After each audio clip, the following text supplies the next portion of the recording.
Hello and welcome everyone. I am planning to do a series of India's major military events post independence. And the first one in this series is war between India and Pakistan right after independence. Before I begin talking, I would like to mention that I have sourced an information from internet, books, and other references, and I do not claim any right on this information apart from the way I have laid it out in my presentation. Uh, Please pardon me if I have forgotten to quote any reference. It is completely unintentional. Also, I just want to set the expectation that this is not about blaming or maligning any name, place, person, or religion. Neither it is about raising any questions on what has been done and how has been done. This presentation or this video is just about to learn from our past, to respect our leaders, to respect our nation, and above all, to respect our armed forces. So this is a story about an indecisive leader who, due to his indecisiveness, reached a situation where he has to ask his ADC to kill him while asleep if Indian forces didn't come to his rescue the next morning. This is a story about another great leader of a great nation, India, whose decisions impacted generations and caused continuous chaos in the Indian subcontinent for decades. Was he right in doing what he did? Was he overconfident of India's position? Was he too emotional? We will never know. But today we'll unravel some facts and events that took place during 1947-48 and transpired the future of India, Pakistan, Jammu Kashmir forever. This is a story about accession of Kashmir to India and yet losing major part of it despite winning the battle and showing exemplary valor on the battlefield by Indian armed forces. I would like you to memorize this map as we will keep referring to it. Uh, yeah, as we'll keep referring to it. So on the on the north, it shows this is the area of Gilgit Baltistan. This is Leh Ladakh region. This is the valley of Kashmir, and this is Jammu in the southern part. Um, Today we call this entire area as Pakistan occupied Kashmir or POK. We'll get to the story about that. Um, and on the western front, you'll see this is called Azad Kashmir, and on the northern side, this is called northern areas, which consist of Gilgit Baltistan. All right, this all is POK, Pakistan occupied Kashmir. So, okay. So again, this story is not about partition, but about what happened just after partition. Britain was in massive debt after fighting Cold War II. After fighting World War II. They were unable to run their colonies anymore, so they hastily decided to leave India and also divide it based on Jinnah's two-nation theory, um, which was based on religion, and which, by the way, India never subscribed to. So Lord Mountbatten, who was the then Governor General of India, shrunk the exit time of British from initially, which was decided as 5 years, to 4 months after arriving only in March 1947, if you can imagine. So he arrived in India on March 1947, and India got independence in August 1947. So you can see it's only within only four months all this transpired. Cyril Radcliffe, who was a lawyer from London, was asked to draw the border without any knowledge of India, its culture, its ethnicity, and he drew border in few weeks as he was tasked to do so. And 2 days after independence, the borders were made public, impacting millions of Indians. It was one of the largest forced migration of people ever that happened, and it was a complete chaos with millions dead and displaced. Uh, I would like you to memorize these faces. These were the key actors during the situation. There were more people, but he on the top you can see is Maharaja Hari Singh. He was a Hindu Dogra Rajput ruler of a Muslim majority population of Jammu and Kashmir region. Um, and it was his indecisiveness that I was talking to earlier, that led I mean that led to all this chaos. And at the time of partition, when India became independence, and due to his independence, Jammu and Kashmir region didn't join either India or Pakistan, as it was a princely state. On the down here, you are seeing Lord Mountbatten, and he played a key role and was very forceful to ask Hari Singh to take a decision to accede to either of the territory, in particular India, in days and times to come. Sheikh Abdullah, another most popular, he was one of the most popular mass leader of Jammu and Kashmir, and at that time, he was in favor of India. He was secular again at that time. He was secular, pro-democracy, and he was anti-dictatorship of Hari Singh. And on the rightmost side, we all know Pandit Jawaharlal Nehru, first Prime Minister of India. Okay. So, what was the precursor from the war? It's the signs. We started seeing the signs of the war just after independence. There were open revolts which began in the West Kashmir, if you remember, the western side of the Jammu and Kashmir region, which we today know as Azad Kashmir. The Azad Kashmir movement began right after independence, and throughout September 1947. There were organized raids from Pakistani territory. It was backed by Pakistani army and authorities. They were distributing free arms and ammunitions to the population near the border. Above all, they violated the standstill agreement, which was an agreement between Jammu and Kashmir region and Pakistan to serve petrol, food, and other essential items, so that the population does not bear the brunt of the partition. But they stopped all these items to Jammu and Kashmir, and they also terminated the railways from Sialkot to Jammu. So these were enough indications that Pakistan was planning to do some mischief along the border with the state of Jammu and Kashmir. And all the fear became true on October 22nd, 1947, when Pakistan launched Operation Gulmarg. Their plan was to sponsor an artificial internal insurgency and coerce Maharaja Hari Singh to accede to Pakistan. They thought Jammu and Kashmir, being an independent state with majority Muslim population, with no locus standi of India in the region, it will be a cakewalk for them for Pakistan to occupy the same. Right, so they sent irregular forces, primarily consisting of tribal Pathan militias. They launched raids into the Jammu and Kashmir region. They instigated a revolutionary movement in northern areas to shake off Maharaja's rule and declare the territory's accession to Pakistan. And on the western and southern front, their plan was to make local Muslims in those regions in the state to revolt and provoke violent. To revolt against the Maharaja rule that would provoke violent government reaction, and that will help eventually to make Pathan militias invade Kashmir Valley and Jammu region in order to support their fellow Muslims suffering from Dogra oppression, right? Because Maharaja was a Hindu and a majority of the population was Muslim, and doing all this, they will occupy Kashmir, capital Srinagar. And because of so much chaos in the region, so much unrest in the region, it will be then Pakistan will dispatch regular forces to Kashmir in order to restore order, and at the same time they will force Maharaja to join discreetly to the state of Pakistan.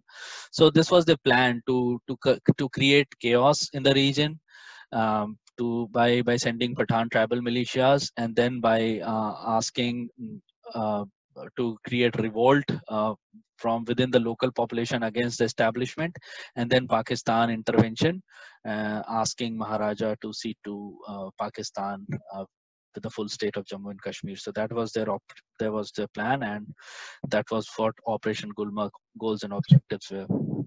These were the chain of events. On October 22nd, 1947, as I said, 5 Pathan Lashkars broke into the Kashmir Valley from the direction of Abbottabad. There were around 5,000 men. Local Kashmiris were in favor of joining Pakistani establishment.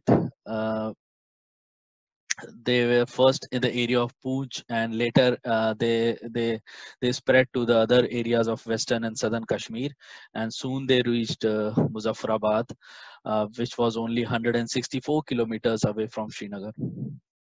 So this is Muzaffarabad, and uh, this is Srinagar. Right. And en route to Uri to capture Srinagar, they faced stiff resistance by Jammu and Kashmir stiff forces. Note that Jammu and Kashmir still had its own forces. It was an independent entity at that time. A hero worth mentioning, Brigadier Rajan Singh. He played a key role in holding the tribal militia. He was the brigadier of Jammu and Kashmir state. Um, yeah, he fought a key battle with just 150 men. There was a single bridge between Domel and Uri, and he demolished that bridge and held the militia for 2 whole days, gaining Maharaja significant time to turn the change of events in coming days. He got martyred in the battle. Had he not been there, we would have lost Kashmir forever. Uh, so yeah, I just thought of mentioning his name. So yeah, things started panning out on one side. On one side, tribal militia were gaining their foothold in the region. They were targeting. They were marching towards Srinagar. They captured Uri, which was 90 kilometers from Srinagar. They captured Mahora power plant, cutting the power. Mahora power plant was used to supply power to entire Srinagar. They cut off the power supply to the entire Srinagar. They then moved to Baramulla, which was hardly 54 kilometers away from Srinagar. And had they kept going in that pace, they were just few hours away from Srinagar. However, uh, they stopped at once they reached Baramulla. They stopped here for 2 days, and they vandalized the whole city. They looted anything and everything that they saw that came in their way. They molested women, killed innocent civilians. It was a complete havoc in Baramulla.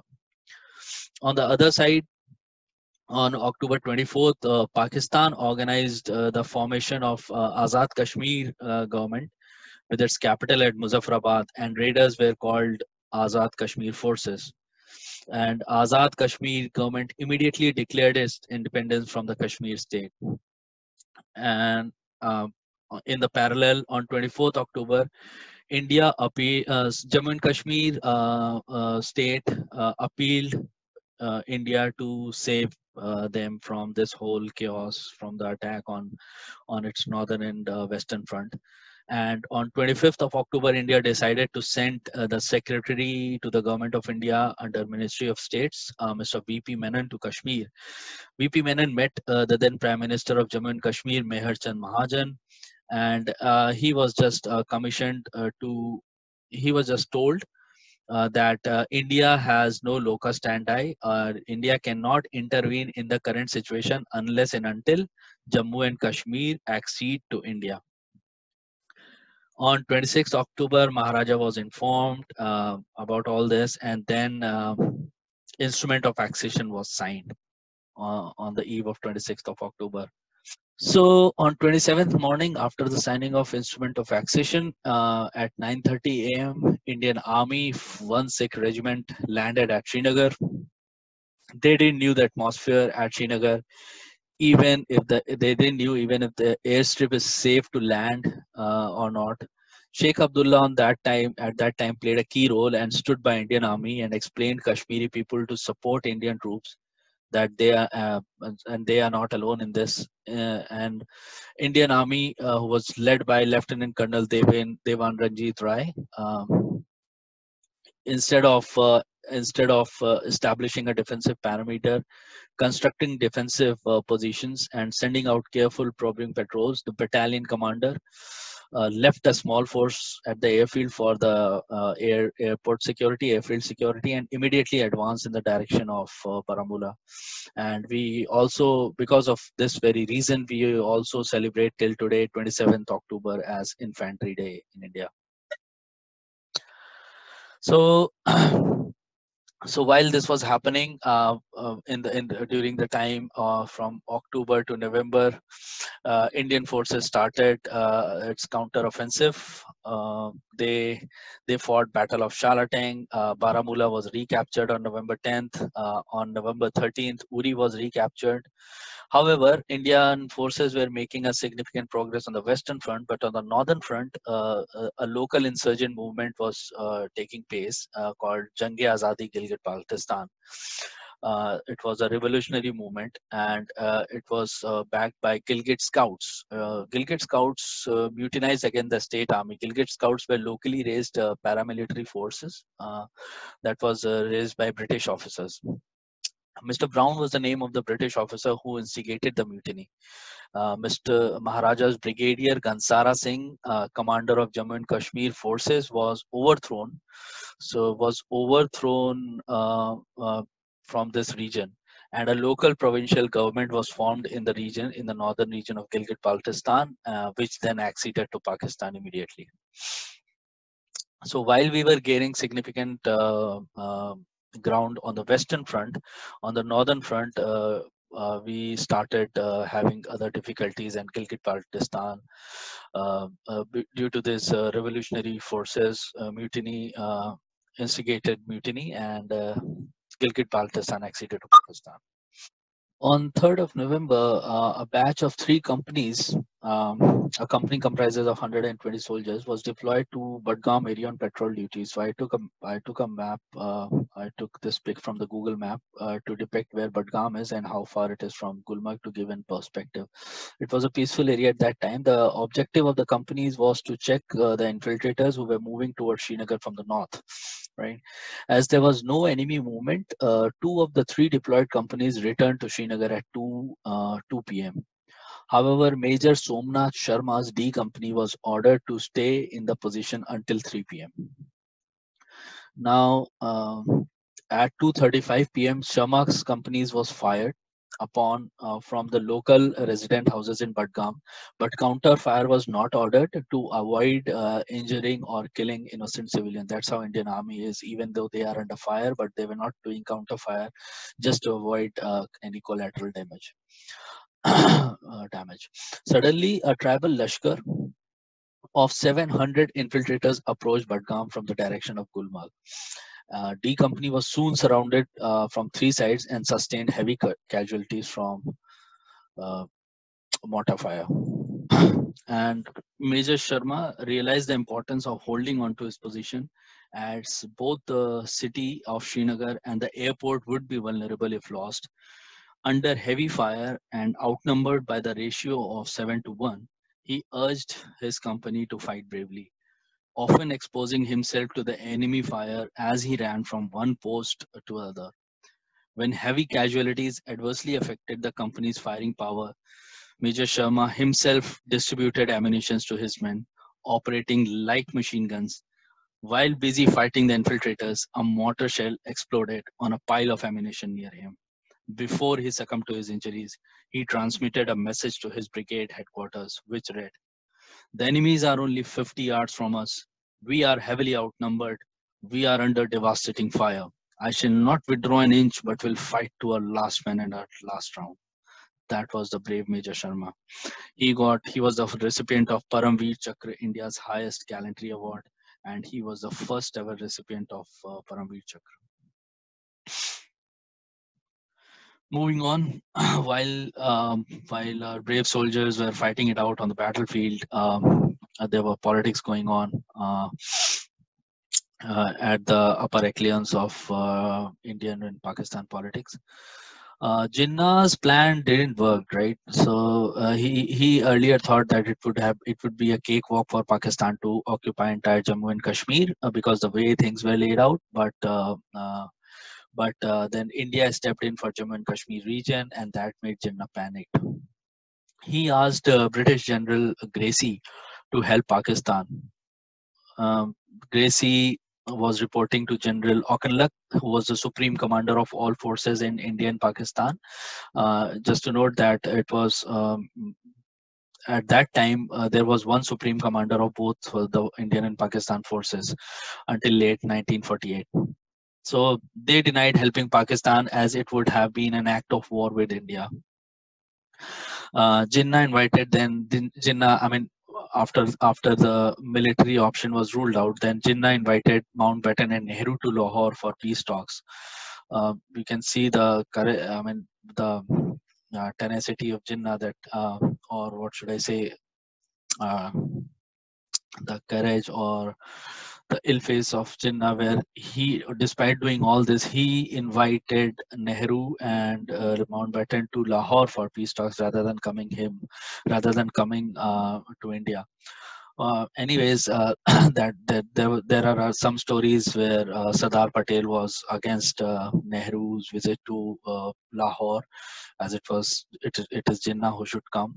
But long story short, on 1st November 1947, Mountbatten visited Lahore alone, as Pandit Nehru fell ill, and Jinnah asked him to um, withdrew Indian troops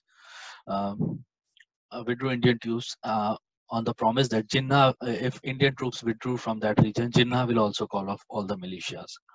So Jinnah said Kashmir acceded to India. Jinnah also said to Mountbatten that Kashmir acceded to India based on treachery and force. I don't know which might have. There are some instances which really made Nehru very upset, and he got emotional. So on hearing all this, on 2nd November 1947, Pandit Nehru announced a plebiscite in Kashmir under UN observation. Now this was a huge turning point. Till now it was a domestic issue of Kashmir with only two parties involved, India and Pakistan, but now suddenly it became an international issue with a third party intervention, the United Nations.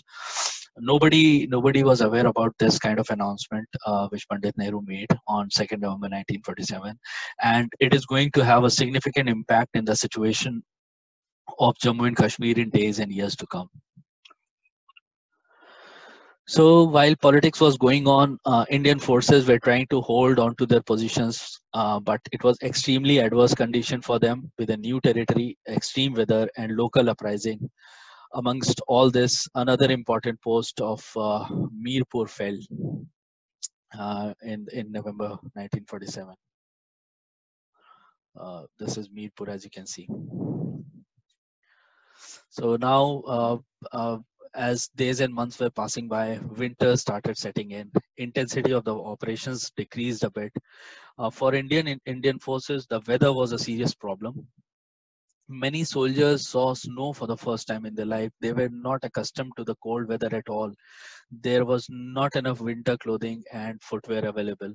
On the other hand, locally recruited Azad militias and Pathan fighters, who were generally used to weather of high mountain, were far less affected by winter conditions. So in early December, the Azad militia, owing to all this, in early December, the Azad militias occupied Jangir. Um, but in January, they lost Court, and their attacks on Naushera and Uri to recapture Naushera and Uri also failed. Amongst all this, we got our field marshal, our first field marshal. You might have heard Kipper. He became first Indian commander-in-chief on January 20th, 1948. As days and weeks flew, the Indian forces launched a counterattack in south, recapturing Jangir and Rajouri. In the Kashmir Valley, the tribal forces continue attacking Uri garrison. Then they in February 1948, they launched the militia, the Pakistani militia launched Operation Hammer in the northern areas in order to exploit their early success. Their objective was to take Skardu. Uh, their objective was to take Skardu and then seize Kargil, occupy Zuzila Pass, and then finally seize Leh. So this was the plan of Operation Hammer. On the western front, Indian Army held on to Jangir against numerous counterattacks who were increasingly supported by regular Pakistani forces. India was making good progress on western front, but as I said, in the northern front, the Gilgit Scout were making significant progress in the high Himalayan sector, capturing Kargil and defeating Indian relief column that was heading towards Skardu. Skardu Skardu was a very strategic point as it was a road link. It was a road link between Srinagar and Leh. So Pakistani first attacked Skardu on 10 February 1948, which was repulsed by the Indian soldiers. Thereafter, Skardu garrison was subjected to continuous attacks by Pakistani army for the next 3 months, and each time their attack was repulsed by Colonel Sher Jang Thapa and his men. Uh, Colonel Thapa held the Skardu with hardly 250 men for the whole 6 long months without any reinforcement and replenishment. However, on 14th August, Indian General Sher Jang Thapa had to surrender Skardu to the Pakistani army as they came under heavy artillery fire. This freed Gilgit's scouts to push further into the Ladakh. By the end of May-June, 40,000 square kilometers of land was captured by Pakistani regulars and Pakistani-sponsored militia. Now, with the fall of Skardu, the road link from Srinagar to Leh was cut off, right? So the road link from Srinagar to Leh was cut off. The garrison at Leh was too weak to offer any meaningful resistance uh, to the invaders if they would have attacked Leh. At that time, Major General K.S. Thimaya, who was the GOC 19 division, had realized that the only way to save Leh was to augment supplies through air. At that time, India had low-ceiling aircrafts called C-47 Dakota. Landing that kind of aircraft at such high altitude after negotiating Himalayan mountain ranges was the greatest challenge that any pilot could have thought of. But Indian Army is known to do the unthinkable. They built and they not only built an emergency airstrip to land in ancient C-47 Dakota aircraft at the height of 11,540 feet, but they completely replenished the Leh garrison. This was the world's highest airstrip at that time. To dispel the doubts whether a plane like Dakota would be able to land at such high altitude, and that too on a temporary sandy strip, Major General K.S. Thimaya co-piloted the first landing of C-47. Um, this was piloted by Air Commander Meher Singh on 24th May 1948. Air Commander Meher Singh in his ancient Dakota didn't have the luxury of de-icing equipment, cabin pressurization on route maps. Uh, I mean, he completely landed on his skills. A big airlift was called in for to save Leh from 28th May 1948 onwards. Braving all odds, Number 12 Squadron flew in soldiers armed with arms and ammunitions, food supplies, tent equipments, medical stores before the enemy arrived. That is, Number 12 Squadron flew 700 sorties and airlifted 1,000 tons of stores during the airborne bridge operations to Leh from Srinagar. It was a one of its kind mission. With the with Leh secured and replenished, there was another key point that India needs its hold on to make any meaningful dent in the region. The Zozila Pass. Now let me show you. Zozila Pass was a strategic, but another strategic point which was entrenched by Pakistani army. This was the only pass between Kashmir and Ladakh. In the summer months of 1948, from June to September, it witnessed action unheard of in recorded military history.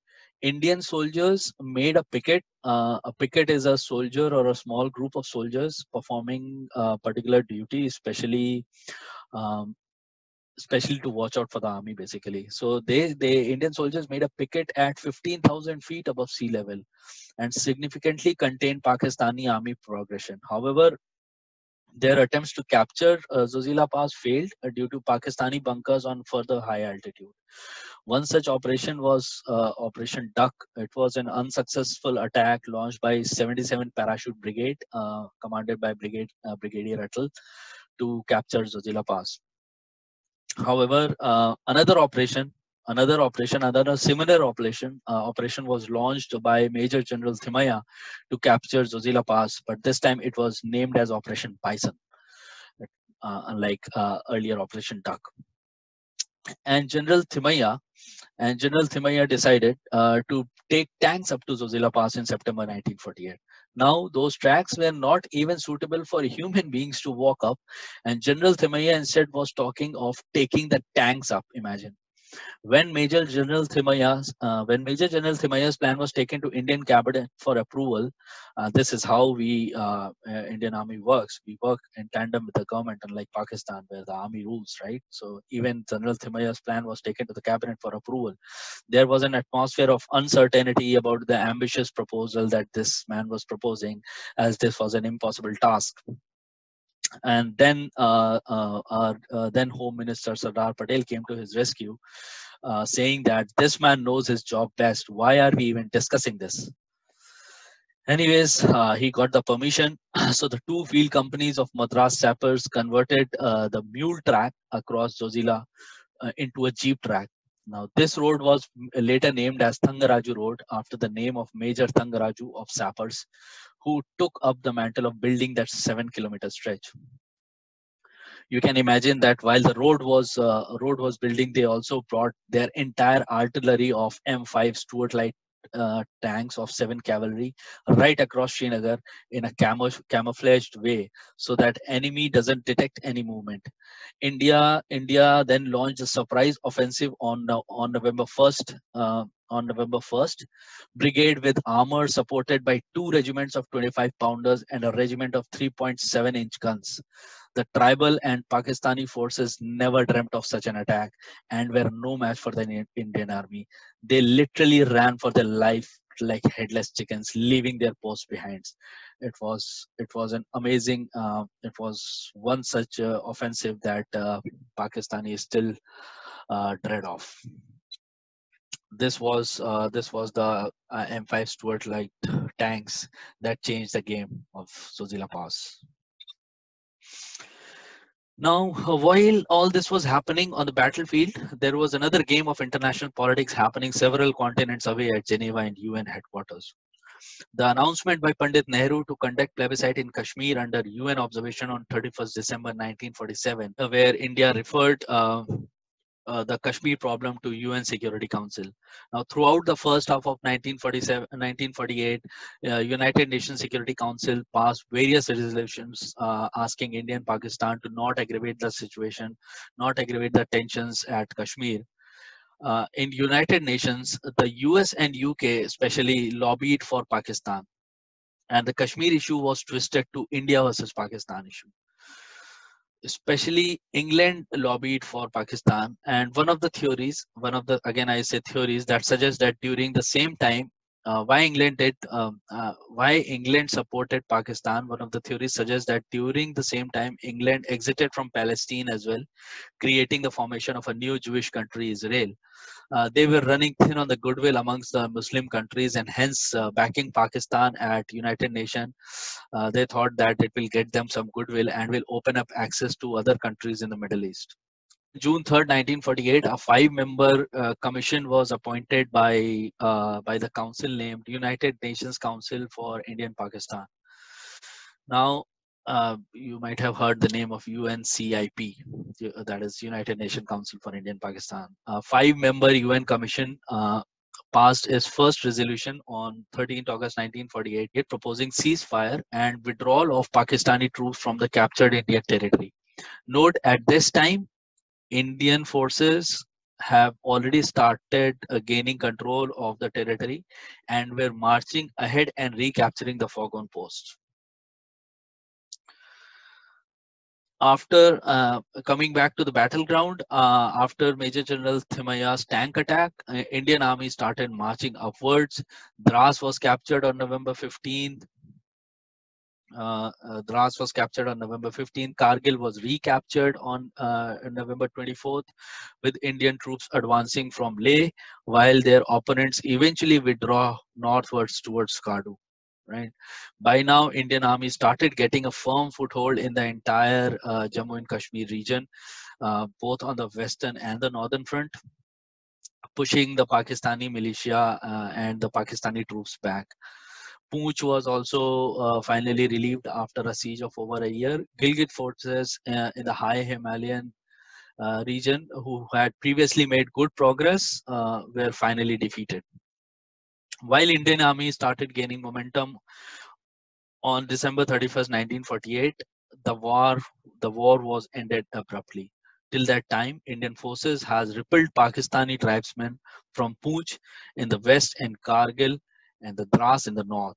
But beyond that was still uh, in the under Pakistan control. The war ended because after long negotiations, both countries agreed to a ceasefire. The terms of the ceasefire laid out in the UN Commission resolution on 13th August 1948 were adopted by the Commission on 5th January 1949. This required Pakistan to withdraw its forces, both regular and irregular, while allowing India to maintain minimal forces within the state to preserve law and order. Upon compliance with these conditions, a plebiscite was to be held to determine the future of the territory. Note that all these were dependent on each other. So, on the 1st January of 1949, 640 kilometers ceasefire line was drawn on the map of India, which you also know as LOC. So, so this is LOC. So this is today's LOC, line of control. On this side is Pakistan occupied Kashmir, POK that we call, we an international organization call. Uh, and then we are left with this part of Jammu and Kashmir, which is today and now Ladakh, uh, which is Indian administered, which is in control of India. So yeah, so that's where the war ended. Um, what happened after the war? Indian armed forces lost 1,500 men, around 3,500 were wounded. No reliable data on Pakistan losses due to the nature of their warfare. They never claimed their soldiers nor their bodies. So half of them were tribal militias. So no, there's no reliable data. There are still some facts and figures which you can always go and check. The heaviest casualties were sustained by civilian population, Kashmiri civilian population. India managed to preserve a major portion of Jammu and Kashmir, but lost control to a significant area due to ill-timed acceptance of ceasefire due to UN resolution. The conflict remains still unresolved. That unresolved conflict was only going to bring unrest, unprecedented loss of lives, and a big dent to Indian economy in decades to come. With that, I come to my end of my presentation. Jai Hind, Jai Bharat. Feel free to put any questions in the comments if you have any, and do like and subscribe if you like the video. I'm hoping to do more of such kinds of presentations in the series of Indian Army battles post-independence in time and days to come. Thank you. Have a good day and be safe. Bye.